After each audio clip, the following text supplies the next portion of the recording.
प्रभु यीशु मसीह के नाम में आपको अनुग्रह और शांति और अनंत जीवन प्राप्त हो। आज मैं अपने एक मित्र नितिश पटेल के रिकॉर्डेड मैसेज को सुन रहा था और उसी से मुझे ये कुछ विचार मिले जो मैं आज आपके साथ शेयर करूंगा। परमेश्वर का वचन बाइबल कहती है, रोमियो 6 अध्याय उसके 23 वचन में, कि पापों की मजदूरी मृत्यु है, परंतु परमेश्वर का वरदान हमारे प्रभु यीशु मसीह में अनंत जीवन है। एक व्यक्ति काम करता है, उसको मजदूरी मिलती है। एक मजदूर काम करता है, उसको मजदूरी अर्थात पैसे मिलते हैं। जब एक व्यक्ति कोई दफ्तर में या ऊंचे पोस्ट पे काम करता है तो मजदूरी शब्द उपयोग नहीं किया जाता है, तनख्वाह बोला जाता है, सैलरी बोली जाती है या पैकेज बोला जाता है। लेकिन मूल रीति से अर्थ वही है। आप किसी मालिक के लिए या कंपनी के लिए या सरकार के लिए काम कर रहे हो, इसलिए आपको उसके बदले में पैसे दिए जाते हैं। जो आपने समय दिया, जो आपने मेहनत की, जो आपने अपनी बुद्धि का उपयोग किया, उन सब के बदले आपको आपका एम्प्लॉयर पैसे देती है। तो इसी से ये शब्द मजदूरी आया है कि पापों की मजदूरी मृत्यु है। एक व्यक्ति जो पाप करता है उसको मजदूरी में, तनख्वाह में मृत्यु मिलती है, और ये मृत्यु अनंत काल की मृत्यु है, जो पाप की सजा है। बाइबल के अनुसार ये अनंत मृत्यु नरक की झील है, जहां पर रोना और दांतों का पीसना है, जहां की आग बुझती नहीं है, जहां का कीड़ा मरता नहीं है। मुझे याद है जब मैं अपनी मम्मी से बात करता था, जो आज इस दुनिया में नहीं है, कि हम सब ने पाप किया है, तो वो ये कहती थी, हमने ऐसे कैसे पाप कर दिए कि तू हमें ऐसी बातें बोलता है, हमने कोई ऐसे काम नहीं किए। तो हमेशा एक व्यक्ति को सवाल आता है, मैंने इतना बड़ा क्या गुनाह कर दिया कि मुझे नरक मेरे भाग में आएगा। जो भी व्यक्ति अगर पाप की स्थिति में, अवस्था में मरता है, तो अंत बहुत भयानक है। अब एक बाइबल में व्यक्ति है जिसका नाम जोब है, और उस पर काफी विपत्तियां आई। वो परमेश्वर का भय मानता था, और बहुत जल्दी, थोड़े ही समय में उसका सब कुछ चला गया। बहुत अमीर था वो, पूरब के देशों में वो बहुत सबसे अमीर व्यक्ति था, खरा व्यक्ति था। लेकिन उसकी हजारों गधियां, भेड़ें, ऊंट, खेत, ये उसके या तो चोरी हो गए, जल गए, और वो प्रैक्टिकली एक दिन में ही वो फकीर बन गया। सब कुछ चला गया उसका। उतना ही नहीं, उसके 10 बच्चे थे, 7 बेटे थे, 3 बेटियां थी। उन पर घर की छत गिर गई और वो 10 के 10 एक ही दिन में मर गए। ऐसी दुर्दशा जोब के साथ हुई, और उसके शरीर पर फोड़े हो गए। वो उन्हें खुजालने लगा मटके के टुकड़े से। उसकी पत्नी ने भी उसको ताने मारे। तो बहुत दुखी होकर बैठा था, और उसके 3 करीब दोस्त उसको मिलने आए और वो दोस्त उसके दुख को देखकर इतना अचंभित हो गए, भौचक्के हो गए कि 7 दिन तक वो कुछ नहीं बोले, ना खाया ना पिया, बस उसके साथ बैठे रहे और कुछ नहीं बोले। लेकिन बाद में बातचीत करते करते थोड़ा करके वो फिर जोब के ऊपर इल्जाम लगाने लगे कि तू पापी है, इसलिए तेरे पे ये सब सजाएं आई है, तेरे जीवन में छिपे हुए पाप है, इसलिए ये सब कुछ तुझे भुगतना पड़ रहा है। तब जोब एक सवाल पूछता है 13 अध्याय के 23 में कि मेरे अधर्म और पाप कितने हैं, मुझे अपना अधर्म, अपराध और पाप दिखा। मेरे अधर्म और पाप कितने हैं? मानो आप एक दिन में एक ही पाप करते हैं, है ना, एक ही पाप, चाहे वो एक बुरा शब्द है, बुरा विचार है, घिनौना विचार है, आपने किसी को चोट पहुंचाई, कोई भी एक पाप आप करते हैं सिर्फ, तो आप बहुत अच्छे व्यक्ति हैं अगर एक ही पाप करते हैं तो, है ना, बड़ा आपके अंदर सेल्फ कंट्रोल है। तो यानी एक साल में आप 365 पाप करते हैं। अगर आपने 70 वर्ष की समझदारी की जीवन बिताया, मानो 5 साल की उम्र पे आपको समझदारी आई और आपने 70 साल जीवन बिताया, उसके बाद तो 70 वर्ष में आप 25,500 पाप करते हैं। मानो आप 4 पाप करते हैं एक दिन में, तो एक वर्ष में आप 1460 पाप करते हैं और 70 वर्ष में आप 1,02,200 पाप करते हैं।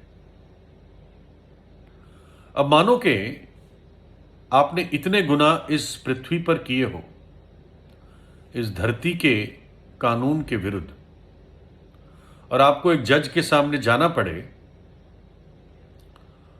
तो 25,000 अगर आपके गुनाह गिनवाए जाए तो आपको कितनी सजा मिलेगी?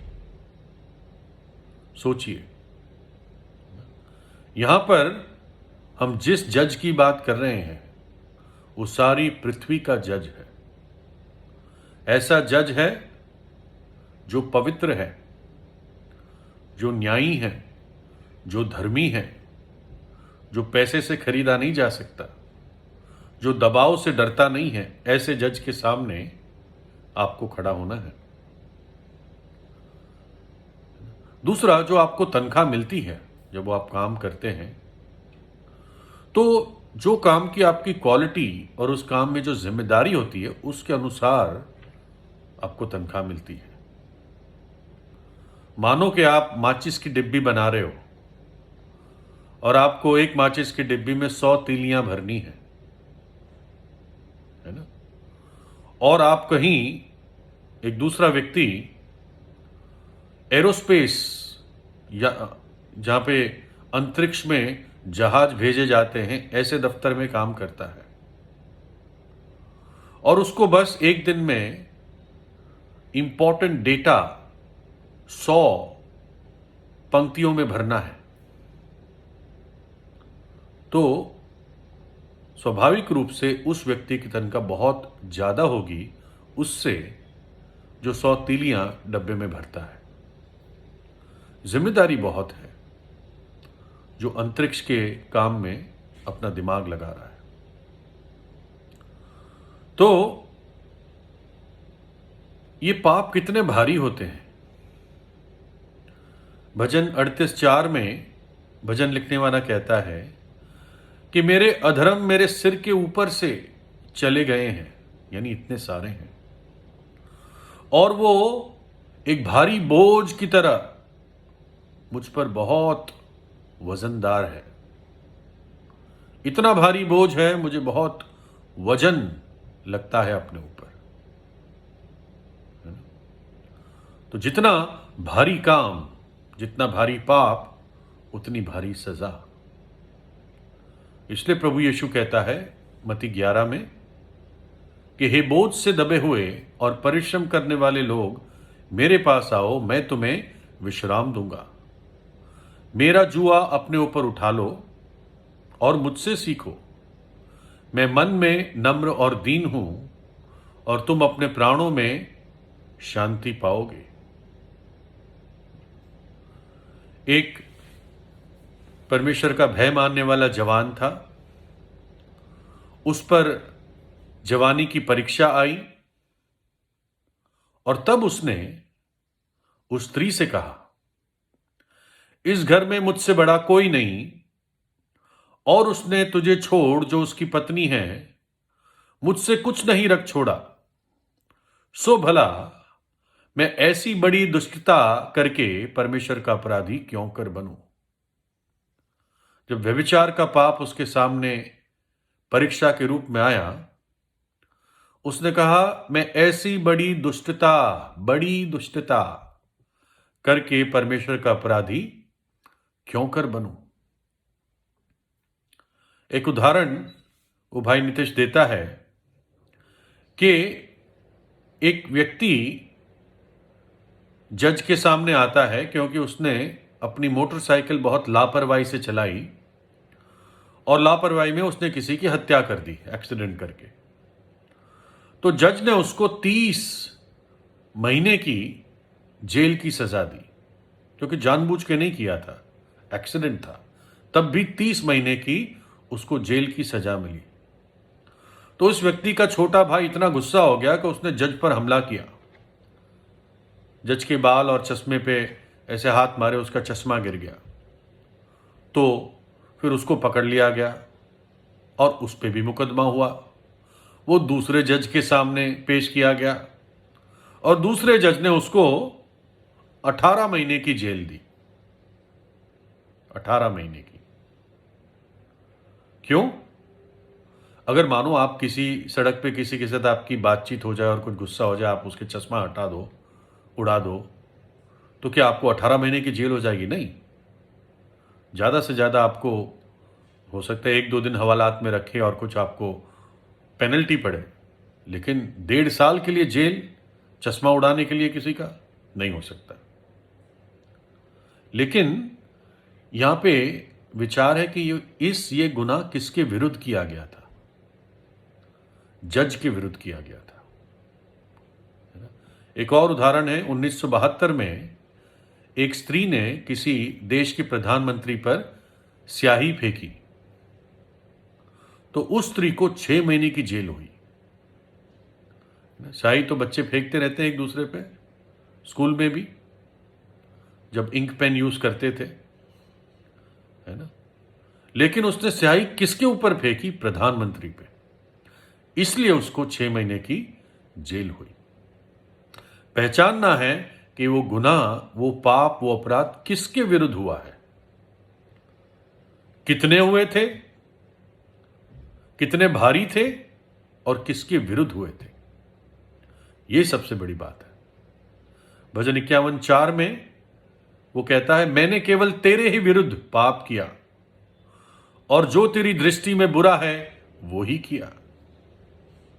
तेरी दृष्टि में पाप किया मैंने प्रभु, है ना। और इसलिए हम परमेश्वर की दृष्टि में हमारा पाप बड़ा है, बहुत है, भारी है और बड़ा है ना। इसलिए अपने पापों को हल्का ना समझे। परमेश्वर इस बात को समझता है, इसलिए मनुष्य का रूप धारण करके इस धरती पर आया। इस अंधकार और पाप से भरी हुई धरती पर वो मनुष्य बनकर आया। कुंवारी के जरिए वो पैदा हुआ और इस जगत के पापों को, मैंने तो एक ही व्यक्ति के गिनाए थे, जगत के पापों को प्रभु यीशु मसीह ने अपने ऊपर उठाया और उनकी सजा ली अपने ऊपर। उन सब के लिए, मनुष्य जाति के लिए प्रायश्चित किया, अपना पवित्र लहू बहा दिया, ताकि जब एक पापी सच्चे मन से उसके पास आता है तो परमेश्वर उस पापी को अब क्षमा कर सकता है। इतना ही नहीं, वो तीसरे दिन जी उठा, युगानुयुग जीवित है ना, और इसलिए आपको बचा सकता है। कितने भी पाप क्यों ना हो, कितने भारी क्यों ना हो, कितना आपने उसके दिल को दुखाया ना हो, वो फिर भी अपना हाथ बढ़ाकर आपको उस सारे बंधनों से खींच निकालेगा। अपने पापों से पछताव कीजिए, प्रभु यीशु से प्रार्थना कीजिए। परमेश्वर आपको आशीष और अनंत जीवन दे, क्योंकि पापों की मजदूरी तो मृत्यु है, परंतु हमारे परमेश्वर का वरदान प्रभु यीशु मसीह में अनंत जीवन है। प्रभु आपको आशीष दे।